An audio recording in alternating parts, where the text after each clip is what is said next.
In today's video, I'm going to teach you how to share a ChatGPT conversation from your iPhone. This walkthrough will show you exactly where to tap and what to expect so you can quickly send a helpful chat to a colleague, friend, or your own notes.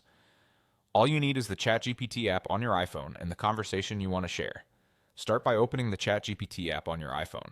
Give it a moment to load your recent chats. If you haven't used the app in a while, it may take a second to refresh. That's normal. Keeping your app updated helps ensure you see the latest sharing options. Next, tap the menu icon.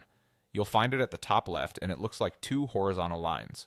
This opens your list of conversations so you can find the one you're looking for. If you have many chats, the search bar at the top can help you locate a specific topic quickly.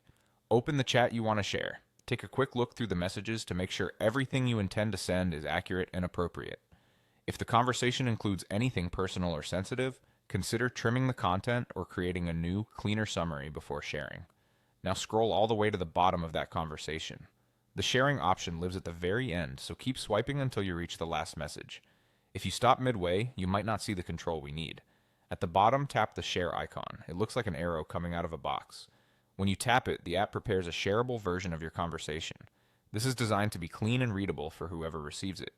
You'll then choose how you want to share. If you select an app from the share sheet, it will open a draft in that app with your conversation attached or linked depending on the destination.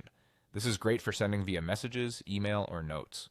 Alternatively, tap Copy Link. This places a shareable link on your clipboard so you can paste it anywhere. Perfect for project trackers, documents, or team chats. Keep in mind that anyone with the link can view the shared conversation, so double check that it doesn't include anything you wouldn't want to forward. If you don't see the share icon, make sure you've scrolled to the very bottom. Still not there? Close and reopen the chat, then try again. And that's it. Open the app, go to the menu, pick your chat, scroll to the bottom, tap the share icon, and choose an app or copy the link. Simple, fast, and reliable for sharing exactly what matters.